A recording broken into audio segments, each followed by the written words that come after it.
रामचंद्र भगवान की, कृष्णचंद्र भगवान की, श्री प्रभुपाद की, निताई गौर प्रेमानंद।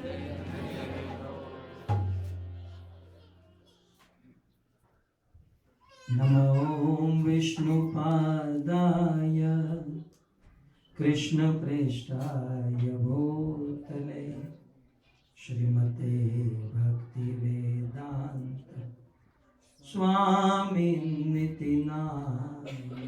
बोलिए नमस्ते सरस्वती देवे गौरवाणी प्रचारिणे निर्विशेषशून्यवादी पाश्चात्यदेशकारिणे। जय श्री कृष्ण चैतन्य प्रभु नित्यानंद श्री अद्वैत श्रीवासादि श्री गौर भक्तवृंद। हरे कृष्णा कृष्णा कृष्णा हरे हरे, हरे राम राम राम हरे हरे।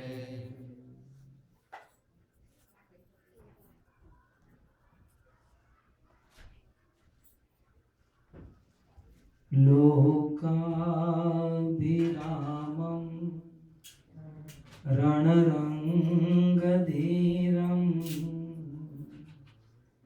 राजीवनेत्रं रघुवंशनाथं कारुण्यरूपं करुणाकरन्तं श्रीरामचन्द्रं शरणं प्रपद्ये। हरे कृष्ण। परम सौभाग्य आज वैदिक गणना के अनुसार, विक्रम संवत के अनुसार इस वर्तमान वर्ष का अंतिम दिन है और इसलिए भारतवर्ष में इन दिनों में साल भर जो बिजनेस किया है, काम किया है, उसका हिसाब होता है। खास करके गुजराती, मारवाड़ी आदि परिवार में। और कल से नया वर्ष शुरू होता है। साल भर जो धन कमाए हैं, जो पैसे कमाए हैं, उनका हिसाब तो हम कर लेते हैं, लेकिन हम कितना भजन किए हैं, इस साल में हम कितना प्रोग्रेस किए हैं, या कितने बहुत बहुत अधिक वैष्णव अपराध किए हैं, इसका हिसाब भी साथ ही साथ जोड़ना चाहिए। आज परम पवित्र दिन है।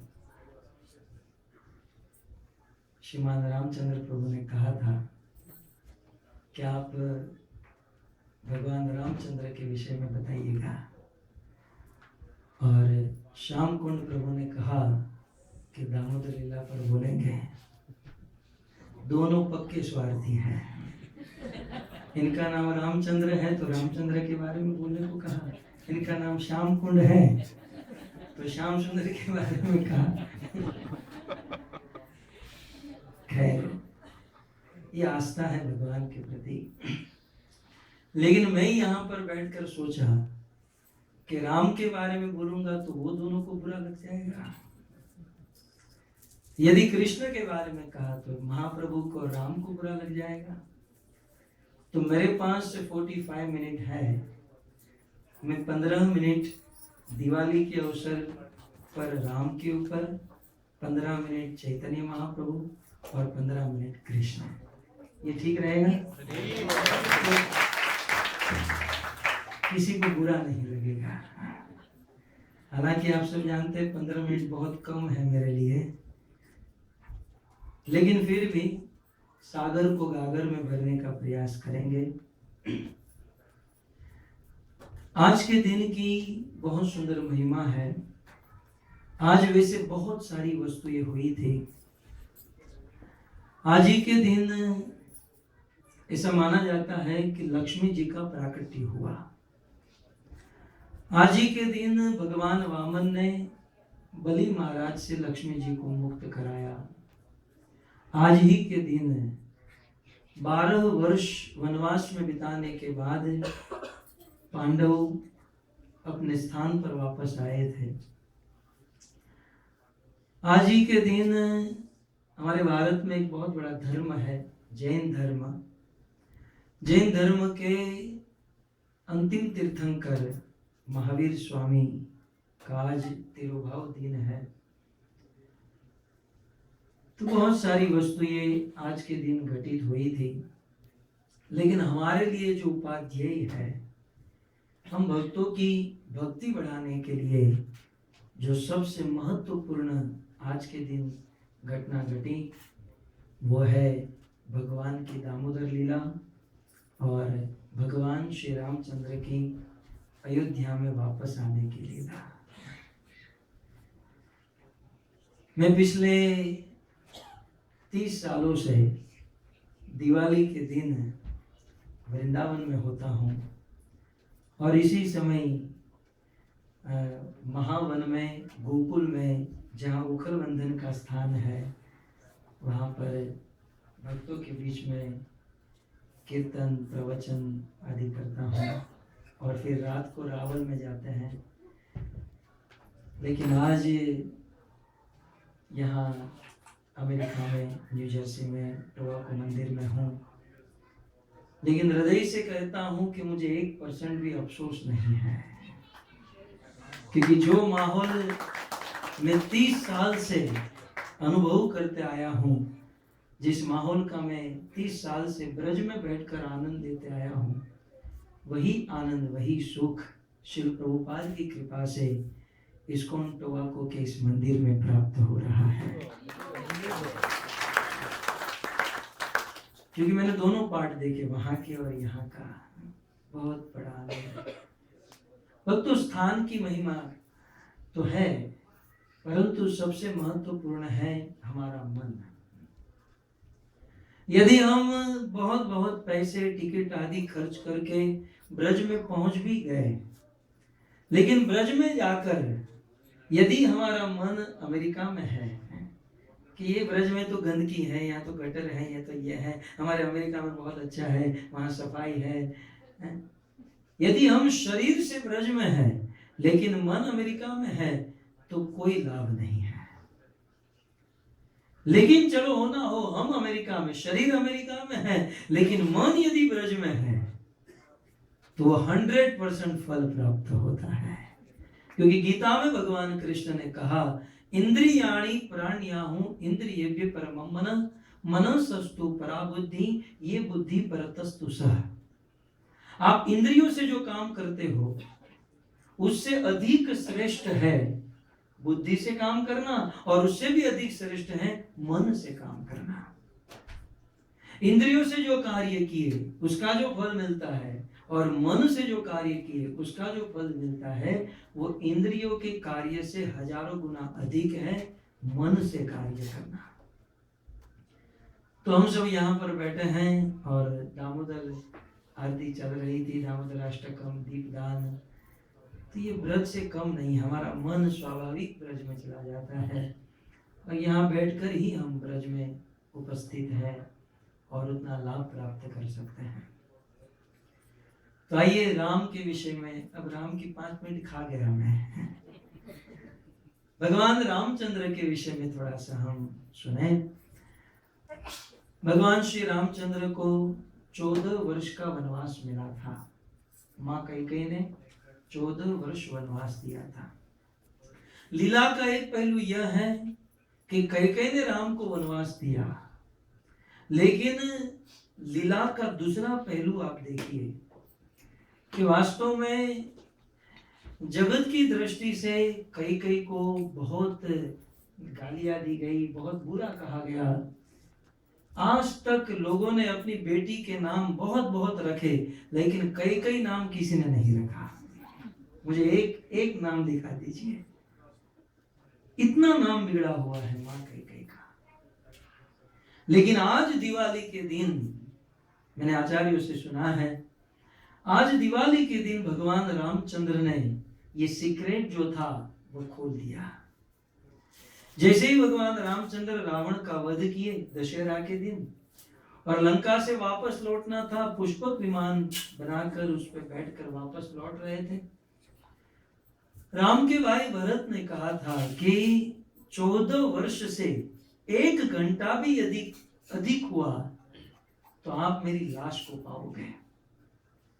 तो भगवान रामचंद्र ने देखा कि हमें पहुंचने में यदि थोड़ी सी देरी हो जाएगी, हनुमान जी को भेजा, हनुमान जाओ और अयोध्या में खबर करो कि हम आ रहे हैं। हनुमान जी आए और फिर भगवान रामचंद्र सब को लेकर, पूरी सेना को लेकर आज के दिन अयोध्या में वापस आए। रामचंद्र के विरह में अयोध्या में 14 वर्ष तक किसी ने अच्छे वस्त्र नहीं पहने। अपने प्रिय राम के विरह में 14 वर्ष तक जब भगवान वनवास में थे, किसी ने अच्छे व्यंजन बनाकर नहीं खाए। 14 वर्ष तक अयोध्या के वासियों की आंखों में आंसू नहीं सूखा। यहां तक वर्णन है 14 वर्ष तक इतना शोक मनाया अवधवासियों ने कि 14 वर्ष तक किसी ने अपने घर पर दीप नहीं जलाया। 14 वर्ष वनवास काल के बाद जब भगवान रामचंद्र वापस आए तो ऐसा कहते हैं कि 14 वर्ष तक अयोध्या में जितने घर में 14 into 365 एक घर का इतना होता है, और ऐसे अयोध्या में सबके घर पर 14 वर्ष तक जितने दीप नहीं जले थे, भगवान रामचंद्र आज जब अयोध्या में वापस आए तो 14 वर्ष के दिए एक साथ अयोध्या वासियों ने जलाए। ये है दिवाली। इसलिए इसे दीपावली कहते हैं कि 14 वर्ष के दिए एक साथ अवधवासियों ने भगवान रामचंद्र के आगमन में प्रकटित किए। ये है दीपोत्सव।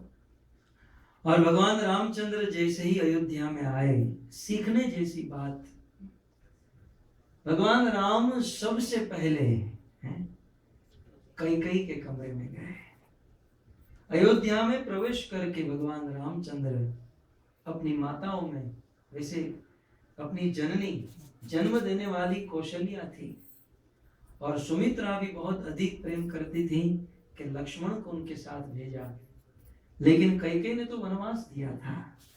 आज का कोई आदमी होगा, चाहे कितना बड़ा डिवोटी भी क्यों ना हो, यदि बहुत बड़ा डिवोटी भी क्यों ना हो, कोई 14 वर्ष का वनवास दे दे, अरे 14 वर्ष की वनवास की बात क्या करे, एक गाली भी देता है ना तो जीवन भर तक याद रखते हैं। Every dog has one day, हर कुत्ते का दिन होता है। आज तेरा है तो कल मेरा है। गाली देते हैं तो हम इतना याद रखते हैं, जिसने 14 वर्ष तक वनवास दिया उसके पास उसके घर क्यों जाएंगे। लेकिन राम का ये आदर्श रहा कि सर्वप्रथम वही कैकेयी के पास गए। भगवान रामचंद्र के चरित्र से अनेकों शिक्षाएं मिलती हैं। उनमें से एक आज दिवाली के दिन जो घटना घटित हुई, भगवान राम का कैकेयी के घर पर जाना, ये हम सब को एक प्रेरणादायक है कि साल भर जो हमारी सबसे अधिक निंदा किया हो, साल भर जो हमसे सबसे अधिक ईर्ष्या रखा हो, साल भर जिसके साथ सबसे अधिक हमारी बनती नहीं हो, दिवाली के दिन हमें उसी के घर पर पहले जाना चाहिए। अब दिवाली आज तो चली गई, कल से साल मुबारक शुरू हो रहा है ना, तो कल सबसे पहले उनके घर पर जाओ। ये भगवान रामचंद्र के चरित्र से सीखने मिला। अब इसका अर्थ ये नहीं कि कल सुबह सुबह कोई आपके घर आ जाए तो आप ऐसा समझ लें कि ये मेरा सबसे बड़ा दुश्मन है। कुल मिलाकर मर्यादा पुरुषोत्तम भगवान रामचंद्र ने हम सबको अपने आचरण से सिखाया कि उनसे अधिक निकट, जो हमारी निंदा करे, ईर्ष्या करे, उससे सबसे अधिक निकट रहे। क्योंकि भक्तों, प्रशंसा करने वाले इस संसार में, लोगों को गिराने वाले जो है ना, वो प्रशंसा करने वाले हैं। और हमको भजन में या हमारे कार्य में जो संभाल कर रखेंगे, हमारा कभी अभिमान नहीं बढ़ने देंगे, वो है हमारी ईर्ष्या निंदा करने वाले। सुखदेव गोस्वामी ने कहा, प्रशंसा करने वालों को तो जैसे वो पशु लोग चिल्लाते हैं ना, उसी प्रकार से समझकर भूल जाना चाहिए। ठाकुर भक्तिनोद ने कहा, मानेर प्रतिष्ठा शुकर विष्ठा। मान और प्रतिष्ठा को तो शुकर की विष्ठा के समान समझो। परंतु जो हमें डांटते हैं, जो हमें फटकारते हैं, जो हमारी निंदा करें, तो उनसे बहुत कुछ सीखने मिलेगा, बहुत कुछ। एटलीस्ट ये तो पता चले कि हमारे अंदर क्या कमी है। अब बताओ कि इस दुनिया में लोगों के पास कहाँ टाइम है। हमारे शरीर में रोग होता है, हमें पता नहीं होता, गड़बड़ होती है पेट में, हाथ में, पाँव में, तो हम डॉक्टर के पास जाते हैं, वो चेक करते हैं, वो हमारे शरीर के अंदर क्या गड़बड़ी चल रही है उसे बताने का पैसा लेते हैं। दवाई तो फार्मेसी से खरीदते हैं ना। केवल हमारे शरीर में क्या गड़बड़ी हो रही है वो चेक करने का, वो बताने के पैसे लेते हैं। धन्य है वो भक्त जो मुफ्त में, फ्री में हमारे जीवन में क्या गड़बड़ी हो रही है वो फ्री में बता देता है। कितने बड़े कृपालु है वे, कि कोई सैलरी नहीं लेते, कोई पैसा नहीं लेते, और बिना पैसे लिए, बिना कुछ कहे, और सामने से आकर कि भाई साहब आपके अंदर ये प्रॉब्लम चल रही है। इस समाज में इससे बड़ा कृपालु और कौन है। रामायणकार गोस्वामी जी ने रामायण लिखने से पहले सबसे पहले उन लोगों को प्रणाम किया जो उनकी निंदा करते थे, कि वे धन्य है जो एटलीस्ट घर बैठे हमें ये तो बता रहे हैं कि क्या कमी है, कम से कम उसे सुधार तो सके। तो भगवान रामचंद्र अयोध्या में जब आए आज के दिन, दिवाली के दिन, तो सबसे पहले कैकेयी के घर पर गए और वास्तव में कैकेयी को प्रणाम किया और कहा, माँ धन्यवाद करता हूँ आपका। क्योंकि ऐसी कथा है कि जब भगवान रामचंद्र की इच्छा हुई थी वन में जाने की, तो भगवान राम एक दिन कैकेयी के पास गए और कहा, माँ आज मैं तुमसे एक वस्तु मांगना चाहता हूँ। और कैकेयी राम से बहुत प्रेम करती थी। बोले, बेटा मांगो, जो चाहिए मांगो। बोले, माँ ऐसी वस्तु है जो मुझे कौशल्या भी नहीं दे सकती, सुमित्रा भी नहीं दे सकती, कोई नहीं दे सकता। बोले, क्या बेटा क्या चाहिए? बोले, माँ मुझे 14 वर्ष का वनवास चाहिए। कैकेयी की कोई इच्छा नहीं थी, लेकिन राम ने मांगा, इसलिए कैकेयी ने ये साहस किया। ये लीला का दूसरा पहलू है। और भगवान रामचंद्र जब अयोध्या में आए तो सबसे पहले कनक भवन कैकेयी के पास गए, कैकेयी को दंडवत प्रणाम किया। यद्यपि राम के कहने पर कैकेयी ने वनवास दिया था, लेकिन फिर भी कैकेयी को बड़ा अफसोस था। बहुत रो रही थी कैकेयी, बहुत चिंता में। बोले, राम मुझे क्षमा कर देना। बोले, माँ क्षमा मांगने की कोई जरूरत नहीं है, ये आपकी कृपा है, आपकी दया है। यदि आपने मुझ पर यह कृपा नहीं की होती तो मैं 14 वर्ष वन में कैसे रह पाता। माँ यदि आपकी मुझ पर कृपा न होती तो लाखों लाखों ऋषि मुनियों का दर्शन कैसे होता। माँ आपने यदि मुझे वनवास नहीं दिया होता तो लाखों असुरों का वध कैसे होता। माँ ये लाखों असुरों का वध करना, पृथ्वी का भार दूर करना और साधु संतों को आनंद देना, ये मात्र आपकी कृपा से हो चुका है। ये सारा फल, ये सारा श्रेय माँ आपको है। यह कहकर भगवान ने कैकेयी को प्रणाम किया, भगवान रामचंद्र ने। तो इस प्रकार दिवाली के दिन बहुत सारी चीजें हैं, लेकिन मुझे जो तत्कालीन स्मरण हुई कि हमें उनके साथ अधिक रिलेशन रखना चाहिए जो हमारे अंदर की खामियां अधिक परख रहे हो, पहचान रहे हो। और दूसरा, हमें सदैव किसी भी व्यक्ति के अंदर पॉजिटिव वस्तु देखने का प्रयास करना चाहिए। जैसे भगवान रामचंद्र ने कैकेयी में देखा, कैकेयी ने कहा मैंने वनवास दिया, भगवान ने कहा कि आपने वनवास नहीं दिया होता तो असुरों का विनाश कैसे होता, साधु संतों को दर्शन कैसे मिलता, पृथ्वी का भार कैसे दूर होता। कौन देखे? हम कभी कभी क्या करते हैं, मैं 16 माला करता हूँ, वो 4 ही करता है, मैं 32 करता हूँ, वो इतना ही करता है। लेकिन यह देखने से अच्छा है कि चलो कम से कम वो एटलीस्ट 4 तो कर रहा है। दुनिया के लोग कुछ नहीं करते, मांस खाते, मदिरा पीते, कम से कम बेचारा प्रयास तो कर रहा है। हमें ये साल का अंतिम दिन है, मैं प्रवचन अपने आप को पहले कह रहा हूँ कि हमें एक ऐसा अभ्यास करना चाहिए, ऐसा संकल्प लेना चाहिए कि आने वाले वर्ष में मैं किसी भी व्यक्ति को देखूंगा या किसी भी व्यक्ति के बारे में सोचूंगा तो उनके गुणों को ही देखूंगा। देखिए, साधु संघ की बड़ी महिमा है।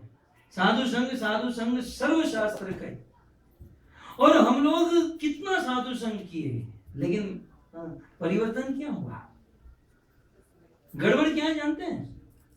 इस दुनिया में कोई पूर्ण नहीं है, गुण दोष सबके अंदर है। हम जब किसी साधु की संगति करते ना, तो उस साधु में कुछ गुण है, कुछ दोष है। शास्त्र में कहा गया साधु संगति करे, इसका अर्थ क्या है कि उस साधु के अंदर रहे हुए गुणों की संगति करे। लेकिन हम साधु के पास तो जाकर आते हैं, उनके गुणों की संगति नहीं, उनके दोषों की संगति करके वापस लौटते हैं। इसलिए बाहर से दिखता है कि हम साधु संग कर रहे हैं, लेकिन अंदर से हम साधु नहीं, हम असाधु संग कर रहे हैं, हम दोषों का संग कर रहे हैं। इसलिए हम दोष लेकर घर पर आते हैं। तो इस प्रसंग से हमें ये 2 बात ध्यान रख लेनी चाहिए मेरे जैसे भक्तों को, कि साधु के अंदर जो गुण है उनकी संगति करें। दोष से हमें कोई मतलब नहीं। यदि उनके अंदर दोष है तो वो जाने, उनके गुरु जाने, उनके भगवान जाने। हम तो सब के अंदर से गुण लेने का प्रयास करेंगे। और कोई पूर्ण नहीं है, सबके अंदर कुछ कुछ गुण दोष है, लेकिन हमें बुद्धिमान बनना है। सबके अंदर, इसके अंदर ये गुण है, इसके अंदर ये गुण है, इसके अंदर ये गुण है, वैसे सबके गुणों को लेते जाएंगे तो एक ना एक दिन हम भी पूर्ण बन जाएंगे। लेकिन सबके दोषों को लेते जाएंगे तो एक ना एक दिन हम लोग पूर्ण दोषों से भर जाएंगे। तो भगवान रामचंद्र से आज ये छोटी सी शिक्षा, ठीक है। अब चैतन्य महाप्रभु के पास, यहाँ से मैंने शुरू किया है। अब राम के बाद चैतन्य महाप्रभु, फिर अंत में कृष्ण। चैतन्य महाप्रभु चैतन्य चरितामृत में आज के दिन के विषय में जो कहते हैं, कुछ दिन पहले न्यूयॉर्क में मेरी कथा थी, इस्कॉन ब्रुकलिन वालों ने ऑर्गेनाइज किया था। 7 सत्रों में कथा हुई और उस कथा के दौरान टॉपिक दामोदर लीला का था। तो उन दिनों हम रोज इसे गाते थे।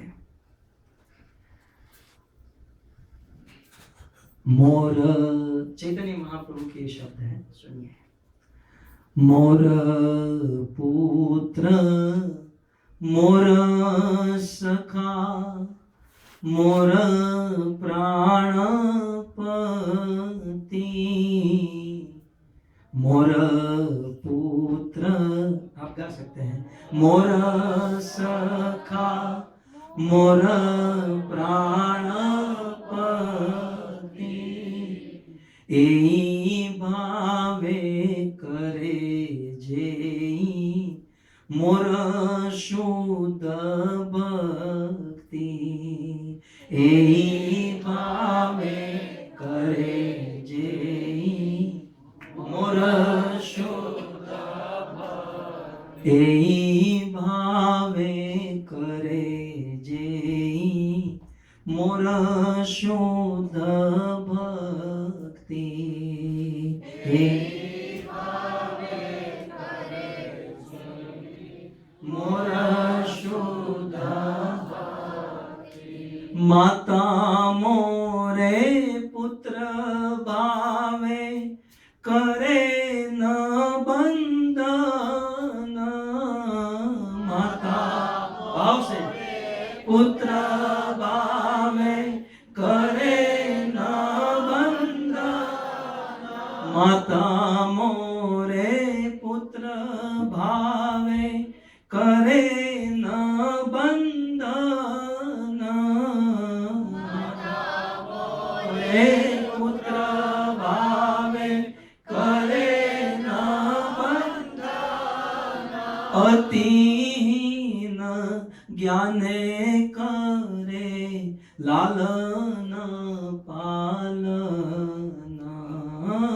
अतिहीन ज्ञाने करे लालन पालन अतिहीन ज्ञान करे लालन पालन अतिहीन ज्ञान करे लालन पालन। चैतन्य महाप्रभु ने चैतन्य चरितामृत आदि लीला और चतुर्थ परिच्छेद में बहुत सुंदर ये बात बताई। क्या कहा? मोर पुत्र मोर सखा मोर प्राण पति। यदि कोई भक्त, चैतन्य महाप्रभु कहते हैं कि यदि कोई भक्त कृष्ण को इस भाव में भजता है, किस भाव में? मोर पुत्र। यदि कोई भक्त समझे कि ये कृष्ण मोर पुत्र, मेरा पुत्र है।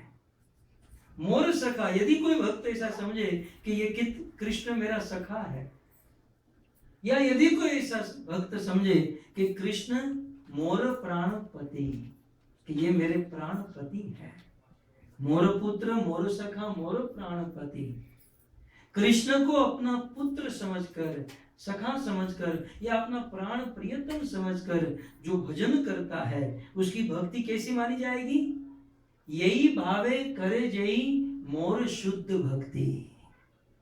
वास्तव में इसी को कहते हैं शुद्ध भक्ति। तो शुद्ध भक्ति जैसी कोई चीज नहीं है। भक्ति तो भक्ति होती है, लेकिन क्या करे, रूप गोस्वामी को मजबूर होकर भक्ति रसामृत सिंधु में ये वर्ड डालना पड़ा, शुद्ध भक्ति। जैसे घी होता है। आज से 100 साल पहले शुद्ध घी नाम का कोई शब्द नहीं था। आज से 100 साल पहले गांव में शुद्ध घी नाम का शब्द नहीं था। घी होता है, लेकिन जैसे कलयुग बढ़ता गया, घी में मिलावट होती गई, इतनी मिलावट होती गई कि आज बोलना पड़ता है कि ये घी है और ये शुद्ध घी है। ठीक उसी प्रकार भक्ति शुद्ध ही होती है, लेकिन इस कलयुगी दौर में भक्ति में इतनी मिलावट होती गई कि रूप गोस्वामी को एक अलग से डेफिनेशन देनी पड़ी कि यह है भक्ति और यह है शुद्ध भक्ति। तो हमें अपने आप को पहचानना चाहिए कि हम भक्ति कर रहे हैं कि शुद्ध भक्ति कर रहे हैं। ये डालडा घी है, ये शुद्ध घी है। तो अब इसका उत्तर सबसे अधिक कौन दे पाएगा? चैतन्य महाप्रभु। हम उसी की परंपरा में, गौड़ीय परंपरा में। तो चैतन्य महाप्रभु कहते हैं शुद्ध भक्ति क्या है, किसे कहते हैं शुद्ध भक्ति? तो एई भावे करे जेई मोर शुद्ध भक्ति। कौन सा भाव? मोर पुत्र मोर सखा मोर प्राणपति। अर्थात भगवान के साथ संबंध जोड़कर जो भक्ति करते हैं उसे शुद्ध भक्ति कहा जाता है। जब तक भगवान से के साथ संबंध नहीं जुड़ा और बिना संबंध के हम जो भक्ति करते हैं वो भक्ति नहीं है, वो प्रैक्टिस है। परंतु संबंध जोड़ने के बाद जो हम करते हैं भगवान की प्रेममयी सेवा, वो है शुद्ध भक्ति। इसलिए चैतन्य महाप्रभु कहते हैं कि मैं चाहता हूं वैसे सकल संसार करे मोर भई भक्ति। महाप्रभु ने कहा इसी श्रृंखला में कि ये पूरी दुनिया डर के कारण मेरी भक्ति करती है। जैसे रास्ते से, यहाँ तो पता नहीं इंडिया में जब कार लेकर रास्ते से जाते हैं, रास्ते में कोई माता जी का मंदिर आया तो भाव से और प्रेम के कारण नहीं रोकते हैं।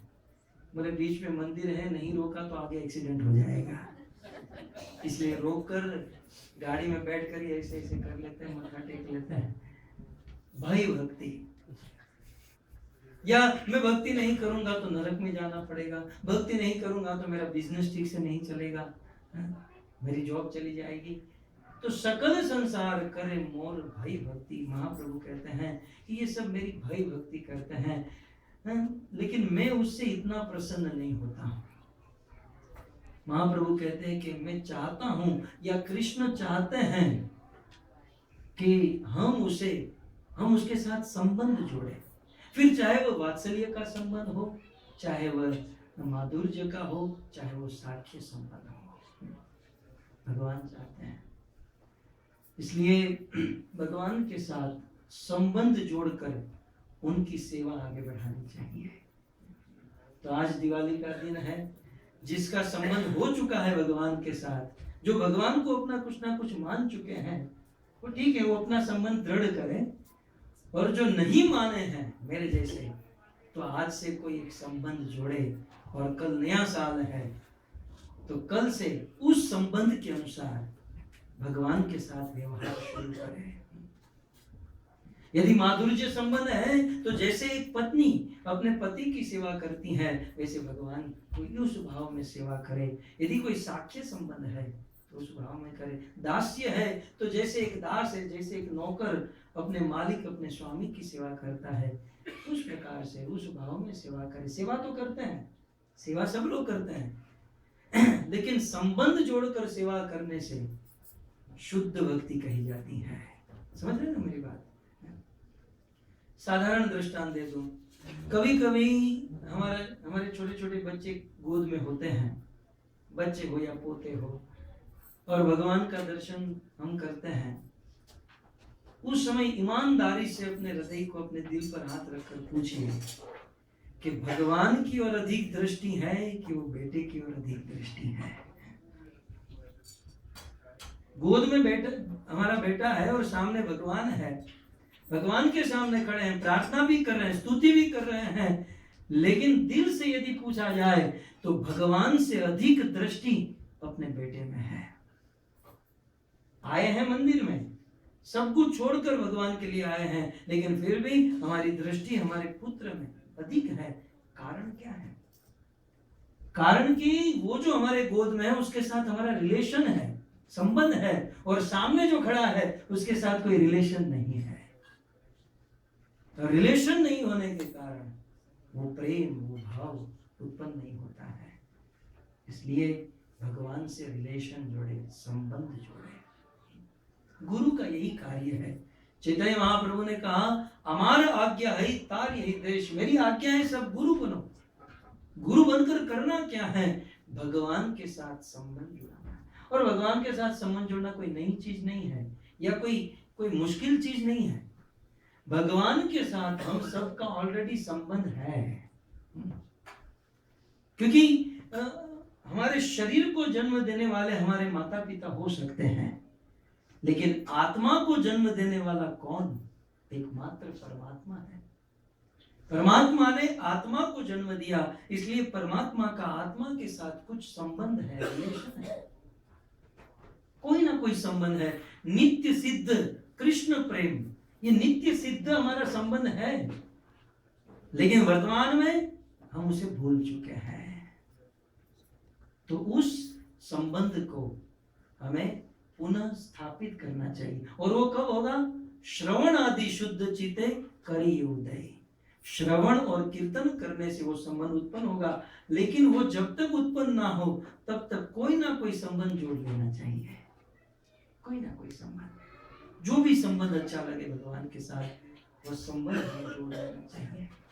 और फिर जब हम भक्ति करते हैं तो चैतन्य महाप्रभु के शब्दों में यही भाव है, करे जय शुद्ध भक्ति।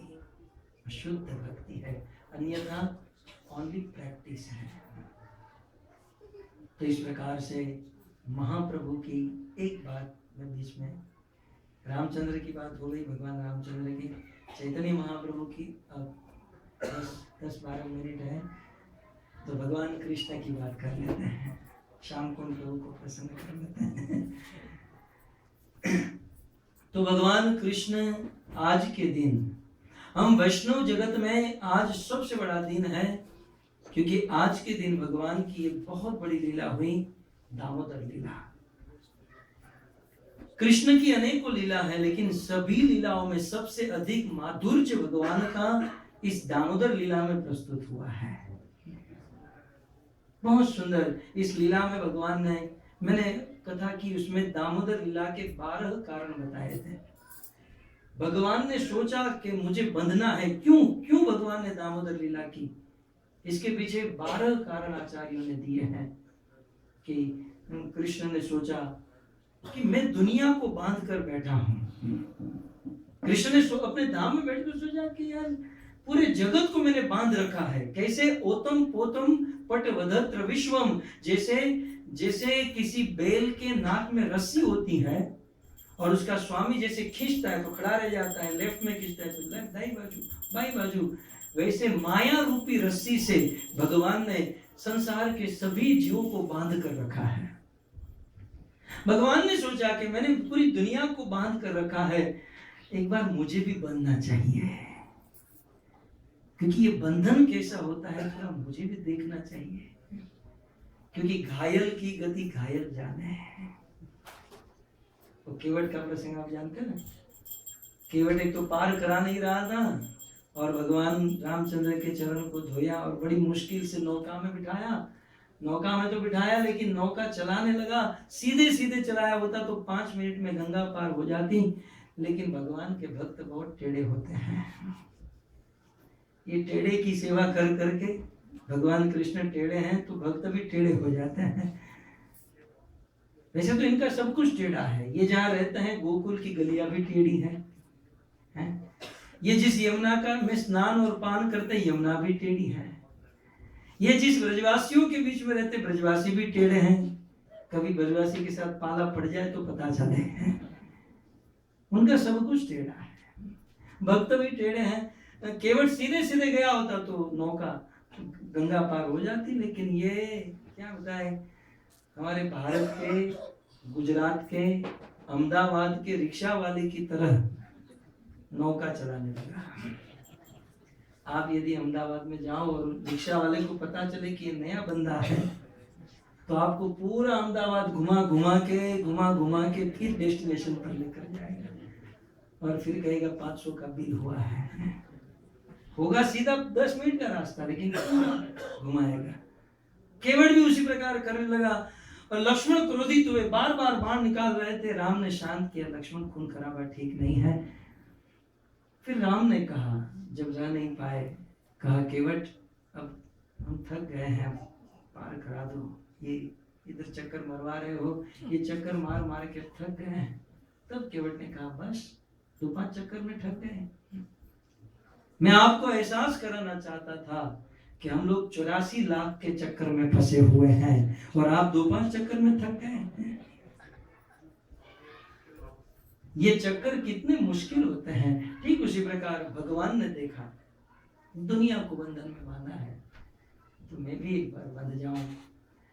इसलिए भगवान ने ये दामोदर लीला करना स्वीकार किया। ऐसे 12 कारण हैं, जिसका समय हमारे पास नहीं है, लेकिन मुझे जो कृष्ण लीला में, इस दामोदर लीला में जो मुझे आपको मूल पाठ बताना है, दामोदर लीला भागवत के 10वें स्कंद के 9वें अध्याय में है। और इस अध्याय में 23 श्लोक हैं, 23।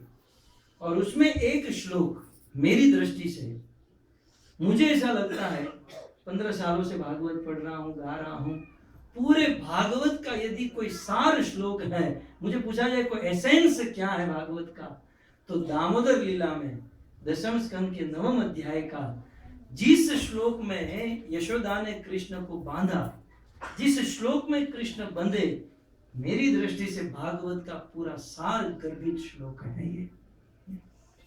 ये श्लोक कौन सा है पहले मैं आपको बताऊं। इस श्लोक में सुखदेव गोस्वामी कहते हैं, एवं संदर्शितायंगम, कहते हैं माँ यशोदा कृष्ण को बांधने का प्रयास कर रही हैं और बांधते बांधते विस्त्रस्त कबरस्त्रज, माँ यशोदा के बाल बिखर गए। यशोदा के बालों में फूल थे, वे फूल भी गिर गए। अब कथा तो बहुत सुंदर है, मुझे तो सब स्मरण आ रहा है क्योंकि अभी अभी मैंने कथा समाप्त की। यशोदा जब कृष्ण के पीछे दौड़ रही थी ना, तो यशोदा के बालों में जो फूल थे वो नीचे गिर रहे थे। जब माखन बना रही थी तो फूल पीछे गिर रहे थे, जब कृष्ण को पकड़ने के लिए दौड़ रही थी तो बालों के सारे फूल आगे गिर रहे थे। तो एक आचार्य ने बहुत सुंदर, हरीश्वरी जी ने टीका में लिखा कि वो फूल क्यों गिर रहे थे। आध्यात्मिक जगत के फूल भी चिन्मय होते हैं, वो सोचते हैं।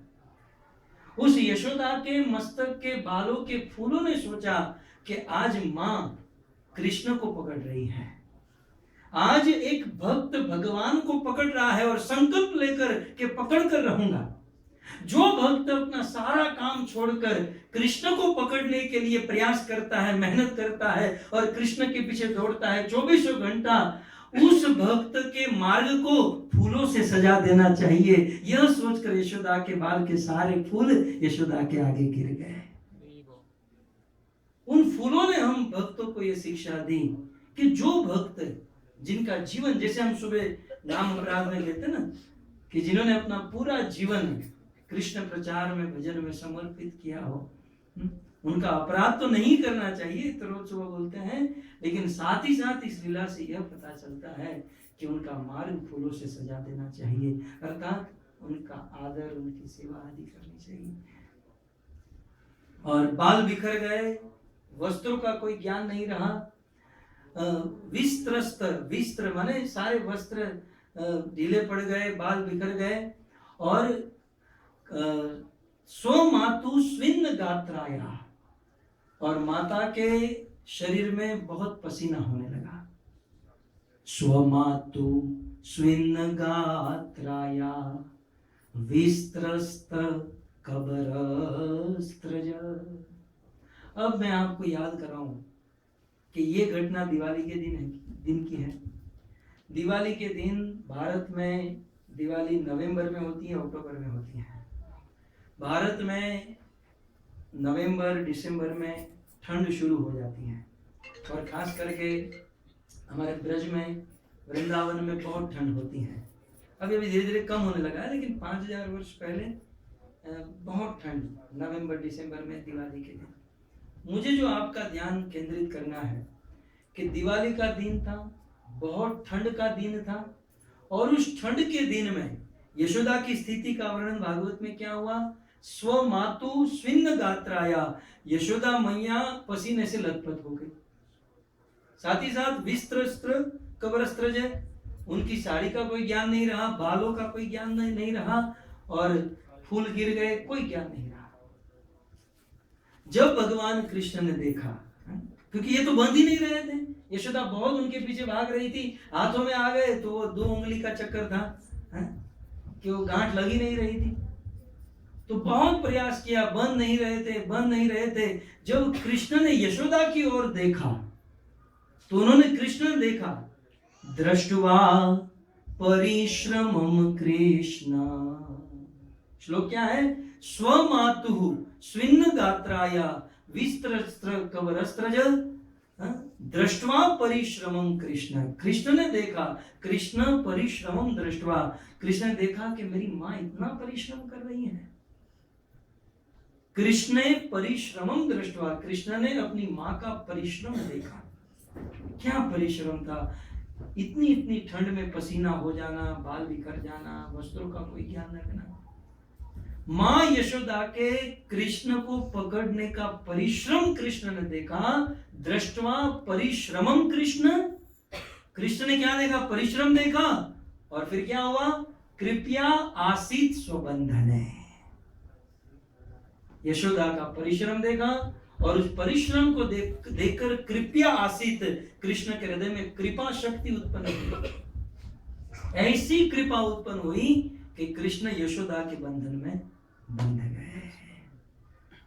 और आचार्यों ने गा दिया, प्रेम के बंधन में मोहन बंध गए, सत्यव्रत मुनि का ये अनुवाद है।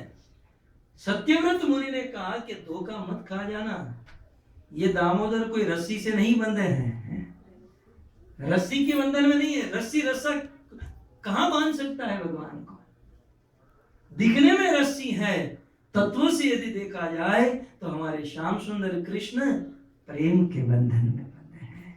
इसलिए प्रेम के बंधन में मोहन बंध गए, प्रेमियों ने जो बनाया बन गए, प्रेमियों ने जो बनाया बन गए, प्रेम के बंधन में मोहन।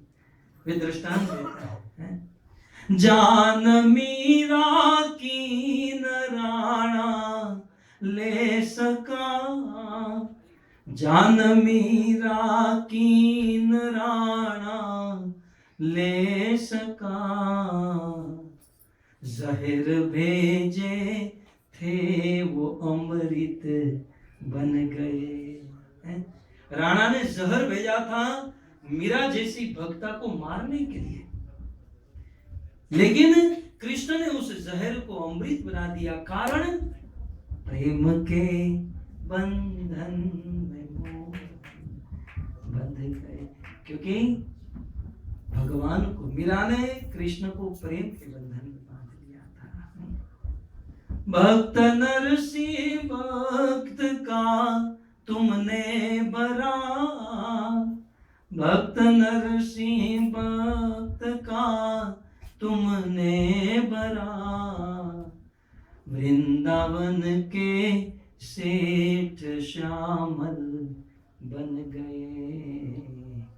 प्रेम के, आप सब कथा जानते ही हैं कि नरसिंह मेहता ने उन साधुओं को लिख कर दिया था कि द्वारिका जाओ, आपको इतने पैसे मिल जाएंगे। बोले पैसे देगा कौन? तो इन्होंने कहा था कि सावरिया सरकार, सामरिया सेठ करके है, वो आपको पैसे दे देंगे, ये मेरी एजेंसी है। हुंडी कहते हैं आज की भाषा में एजेंसी।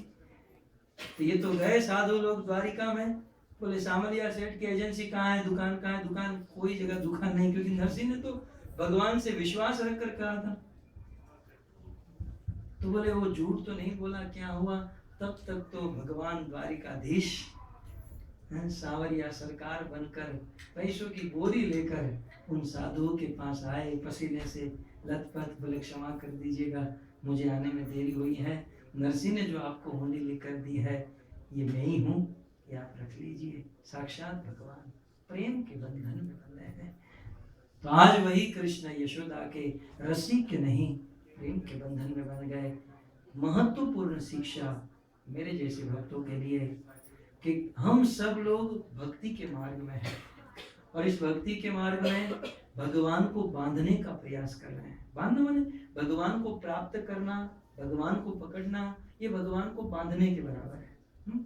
तो हम सब लोग रोज मंगला आरती करते हैं, दर्शन करते हैं, प्रसाद खाते हैं, फॉर रेगुलेटरी प्रिंसिपल, 16 माला, ये कथा, ये कीर्तन, ये क्यों करते हैं? ताकि भगवान बंध जाए, मिल जाए, प्राप्त हो जाए। लेकिन इस प्रसंग से, इस श्लोक से ये ज्ञात होता है कि भगवान तब तक नहीं बंधेंगे जब तक हम परिश्रम नहीं करेंगे। परिश्रम नहीं। कुछ लोग भक्ति को बहुत लाइटली ले लेते हैं कि बस 16 माला करें, फॉर रेगुलेटरी प्रिंसिपल। प्रभुपाद ने ये कहा, लेकिन ये नए भक्तों के लिए कहा। मेहनत बहुत करनी होगी।